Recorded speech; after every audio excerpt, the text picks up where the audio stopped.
All right, in this video, I'm going to talk about 5 tips on how to control your anxiety. This actually doesn't matter if you're in the middle of a pandemic or a crisis. This is actually things that I do anyways before it happens. But I'm going to give you these 5 tips. So these are what I found have worked for me. So first of all, I get up early.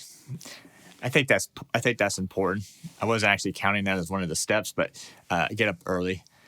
I've actually got up to about 5 now, 5 a.m. It used to be more like 4, but I've been going to bed a lot later today. So get up early before the sun. I guess that's important. That morning time before the sun is just incredible time. I have 2 kids, a wife, busy household, so that's really important to me. But the first one really for me is when I get up is my gratitude, my thankfulness. I do pray, get on my knees and pray, and then I follow it up by a thankful gratitude list that I write out every single day.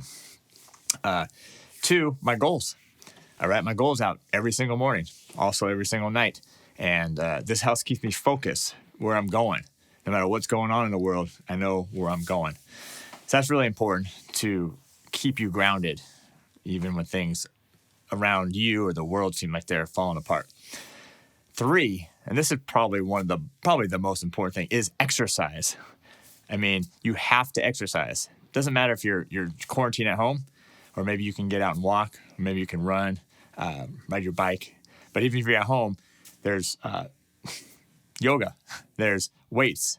If you don't have weights, you can do push-ups. You can do, Herschel Walker, that great football star, never used weights, just would use his natural body to build strength. That guy was huge. There's Tabata, things you can find on YouTube, Tabata, which are really high-energy workouts that burn a lot of calories, get your heart rate. But you got to find some way of exercising every single day. The next one, you got to avoid the news. It's okay to stay up to date, but like I notice when I listen to the news, even like a pretty neutral news site during a bad time, it's pretty depressing. And it's okay, again, you want to stay up to date, that's important. But it can consume you and you can get fear, and that fear is going to lead to anxiety. Even with me, who I don't really suffer with anxiety that much, but it can ruin my whole day just listening to a news report. So to at least limit yourself on that stuff. Maybe once every day, every couple days. You don't need it every single day or hours and hours a day. And the last thing is health. Like, you have to eat well. I know it's hard. I noticed that my cookies, I've gone up. I was actually off chocolate for a while because that was for Lent, so I have given up chocolate for Lent. But I've been eating a lot more cookies during this quarantine at home than I normally do. But overall, eat a very good diet, mostly plant-based diet. And that's really helped me as well, just kind of keep my body in shape, not gain a lot of weight, and just help my mind and body operate at a good level. So I guess there's really 6 things that I do. But really, there's 5. But first of all, just get up before the dark versus the sun. It's amazing. But really, thankful. You got to be thankful. You got to have a gratitude list, because there's always things to be thankful for, just being alive every single day, waking up and breathing. And that's really important.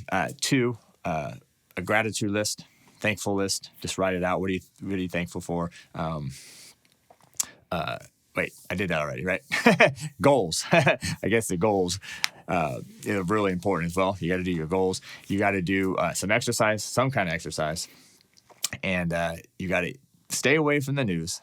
And then lastly, you got to eat well. You got to take care of your body. So anyway, those are some tips on how to beat anxiety, not only in a pandemic, a crisis, but just any time in your life.